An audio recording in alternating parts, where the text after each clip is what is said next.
আসসালামু আলাইকুম ওরহমতুল্লাহ। টি ইসলামিক লাইভ চ্যানেলে আপনাদের স্বাগতম।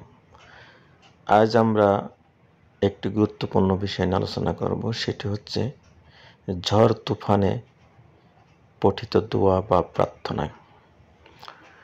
আমরা জানি যে আল্লাহ তাআলা কখনোই মানুষের উপর বিপদ আপদ চাপিয়ে দেন না।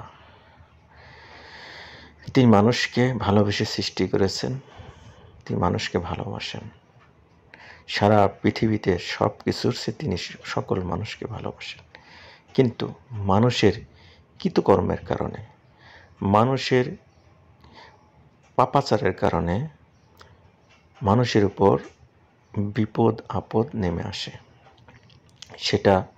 সেই বিপদ আপদগুলো আসে বিভিন্ন প্রাকৃতিক দুর্যোগের মাধ্যমে, যেমন শিলাবৃষ্টি, সাইক্লোন, অনাবৃষ্টি বা খরা, দুর্ভিক্ষ, মহামারী, তারপরে বিভিন্ন রোগবালাই, অগ্নিকাণ্ড, বন্যা, জলোচ্ছ্বাস, শৈত্যপ্রবাহ এবং কাজে কর্মে বরকত উঠে যাওয়া।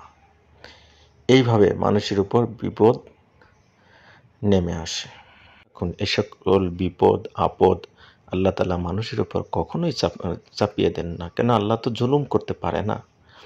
মানুষ তার কৃতকর্মের কারণেই এটা হয়ে থাকে। এই কথাটাই পবিত্র আল কোরআনে আল্লাহ তাআলা স্পষ্ট জানিয়ে দিয়েছেন।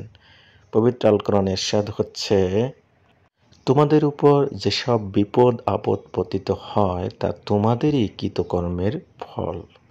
সূরা আশ-শূরা আয়াত 30। সুতরাং এই আয়াত থেকে স্পষ্ট জানা গেল যে আল্লাহ তাআলা মানুষের উপর জুলুম করেন না, কোনো বিপদ আপদ পতিত করেন না। মানুষই তার কৃতকর্মের কারণে সেই ফল ভোগ করে, এই পৃথিবীতে ভোগ করে এবং কাল কিয়ামতে আখিরাতেও সেই ফল ভোগ করবে। কিভাবে সেই ফল ভোগ করবে তার নমুনা তিনি পবিত্র আল কোরআনে আবার বলে দিয়েছেন যে পৃথিবীতে কিভাবে তার সেই ফল ভোগ করে। আল কোরআনে ইরশাদ হচ্ছে যে মানুষের কৃতকর্মের কারণে স্থলে ও জলে বিপর্যয় ছড়িয়ে পড়ে, ফলে আল্লাহ তাদেরকে তাদের কৃতকর্মের স্বাদ আস্বাদন করান যাতে তারা ফিরে আসে।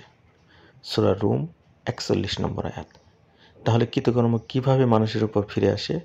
যে মানুষের কৃতকর্মের কারণে, মানুষের অপকর্মের কারণে, মানব সৃষ্ট অপরাধে, সেগুলো কারণে এ মহাবিশ্বের প্রকৃতিতে জলে ও স্থলে, স্থলভাগ এবং জলের মধ্যে বিপর্যয় সৃষ্টি হয়, যার ফলে বিভিন্ন প্রাকৃতিক দুর্যোগ নেমে আসে এবং সংগঠিত হয়। এভাবেই তিনি মানুষকে ফিরিয়ে আনতে চান তার পথে এবং কৃতকর্মের স্বাদ আস্বাদন করান। তাই আমাদের সকলের উচিত অবিচার, অত্যাচার, লাঞ্ছনা, বঞ্চনা, জুলুম, নির্যাতন, ফিতনা ফ্যাসাদ থেকে দূরে থাকা। এতে নিজেও ভালো থাকবো এবং সমগ্র বিশ্বের মানুষকেও ভালো রাখবো। কেননা যা আমাদের এই কর্মের কারণেই বিপদ একার উপর নেমে আসে না, সকলের উপর নেমে আসে প্রকৃতি থেকে, আল্লাহর তরফ থেকে। এই জন্য এই বিষয়ে আমাদের সকলের সতর্ক হওয়া উচিত। আর যখন বিপদ নেমে আসে তখন আল্লাহ তাআলা পবিত্র কোরআনে এবং বিভিন্ন প্রিয় নবীর হাদিস দেখা যায় যে দোয়া দুরূদ পাঠের কথা এবং তার কাছে ইস্তেগফার, ক্ষমা চাওয়ার বিষয়ে বারবার নির্দেশ দেওয়া হয়েছে। আর মানুষ যখন আল্লাহর কাছে দোয়া পাঠ করে ক্ষমা চাইতে থাকে তখন আল্লাহ তাদের উপর দয়া বর্ষিত হয়ে তিনি রহমান রাহিম সেই বিপদ আপদ মুক্ত করে দেন অথবা তার শাস্তি কমিয়ে দেন। এবার আমরা ঝড় তুফানে কি দোয়া পাঠ করতে হয় আমরা সেই দোয়াটি শিখব এবং শিখে নিয়ে বিভিন্ন ঝড় তুফান, সাইক্লোন, জলোচ্ছ্বাসে আমরা সেই দোয়াটি পাঠ করতে পারি।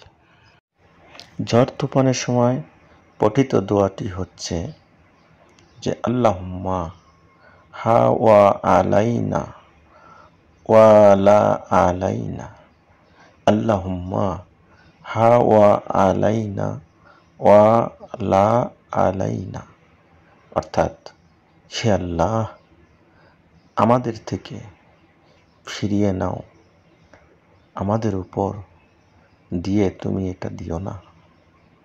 হে আল্লাহ, অর্থাৎ হে আল্লাহ আমাদের থেকে এই ঝড় তুফান তুমি ফিরিয়ে নাও, আমাদের উপর দিয়ে এই ঝড় তুফান বা বিপদ আপদ তুমি দিও না। এই হাদিসটি বুখারী, মুসলিম, তিরমিজির মধ্যে এসেছে। সুতরাং ঝড় তুফানের সময় প্রিয় নবীজির শিখানো এই দোয়াটি আমরা বেশি বেশি করে পাঠ করতে পারি।